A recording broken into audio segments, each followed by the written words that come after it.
Hello viewers, সবাই কেমন আছেন? তো আজকে যাব ভোলাতে। কিন্তু ভোলাতে যেতে হলে অবশ্যই লঞ্চে বা বরিশাল হয়ে ফেরি দিয়ে যেতে হয়, এইটা আমরা জানি।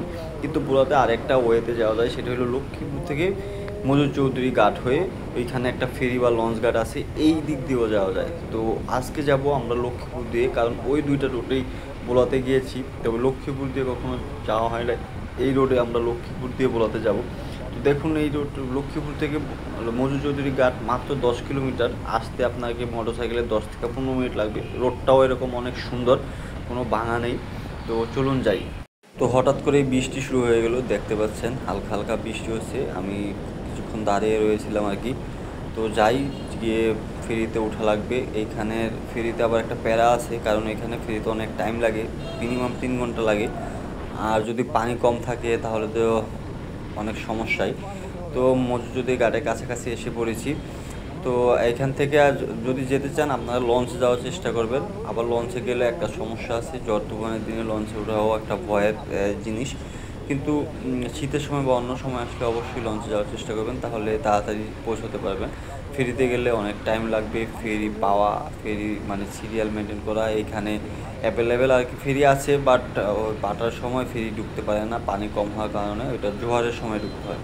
তো অবশেষে মজুচৌধুরী হাটে চলে এসেছি। তো এইখানে মজুচৌধুরী হাটেই রয়েছে ফেরিঘাট এবং লঞ্চঘাট। তো চলুন আমরা দেখি কোন ফেরিতে উঠে পোলাতে যাওয়া যায়। তো এটাই হলো মজু চৌধুরীর হাট আর কি। এইখান থেকেই আমাদের ফেরিতে উঠতে হবে। তো আমি যেহেতু বাইক আছে সাথে, ফেরিতে যাব। আর লঞ্চে যদি যেতে চান, এই যে সোজা এখানে লঞ্চ ঘাট আছে, আমি দেখাচ্ছি আর কি। এটা হলো সিএনজি স্ট্যান্ড, এটা বাজার আর কি। এই যে এই সোজা গলিতেই লঞ্চ ঘাট রয়েছে, এইখান দিয়ে যেতে পারবেন।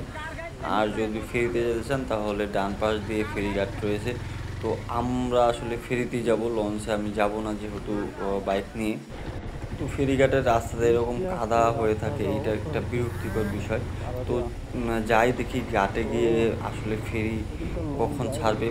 তো যারা এদিক দিয়ে ভোলাতে আসতে চান এদিক দিয়েও যেতে পারবেন, ঢাকা থেকে এদিক দিয়েও খুব লক্ষ্মীপুর হয়ে লক্ষ্মীপুর আসলে তারপর ফেরি পার হলেই ভোলা। বাট ফেরিটা আর কি গাড়িতে আসলে ফেরিটা পাইতে একটু ব্যাক পেতে হয়। অনেক সময় জোয়ারের জন্য ফেরি পাওয়া যায় না। এই যে সব গাড়িগুলা দাঁড়ায় আছে, এগুলো সব ওই পাশে যাবে আর কি, ফেরির জন্য অপেক্ষা করতেছে। হয়তো ফেরি নাই ঘাটে। তো দেখি, চলেন আমরা যাই, গিয়ে দেখি ফেরি আছে কিনা। তো এটাই হলো আর কি ঘাট, মজু চৌধুরী ঘাট।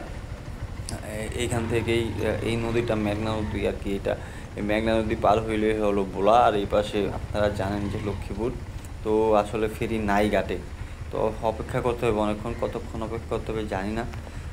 তো ফেরি আসুক। একটা কথা বলিস একটা কথা বলিস, সেই 12টা বাজে এসে বসেছি, এখন বাজে প্রায় 6টা আর কি। হ্যাঁ, বা 1টার দিকে এসেছি, এখন প্রায় 6টা বাজে।